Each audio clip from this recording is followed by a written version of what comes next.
Time கிடைக்கும் போதெல்லாம் trip போங்க. அதில் பிடிச்ச இடங்களை பார்த்து போங்க. இன்ற பரபரப்பான காலகட்டத்தில் ஒரு அழகான ஒரு சாந்தமான இடம் கிடைக்கிறது ரொம்ப கஷ்டமான விஷயந்தான். இருந்தாலும் நீங்கள் ஊட்டி, கொடைக்கானல் மாதிரி இடங்கள் போனீங்கன்னா உங்களுக்கு கண்டிப்பாக இயற்கை எழில் சூழ்ந்த பச்சை பசேல்னு அழகான இடங்கள் கிடைக்கும். அப்படி தான் ஒரு சின்ன ட்ரிப் நான் வந்து ஏற்காடு போயிருந்தேன்.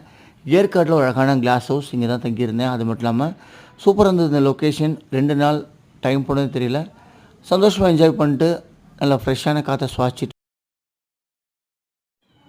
மீண்டும் சென்னைக்கு சந்தோஷமாக திரும்பிட்டேன். எங்கே திரும்பினாலும் பச்சை வெற்றிலை கொடிகள், மிளகு செடிகள், நிறைய மிளகு கொடி, நிறைய விஷயங்கள் இருந்தது. அப்புறம் இங்கே வந்து டீ எஸ்டேட் பார்க்க முடியல. இருந்தாலும் அழகான ஒரு ஊர், சூப்பராக இருந்துச்சு, என்ஜாய் பண்ணேன். நீங்களும் நேரம் கிடைக்கும் போதெல்லாம் அழகான இடங்களை கண்டிப்பாக பார்த்து ரசிங்க.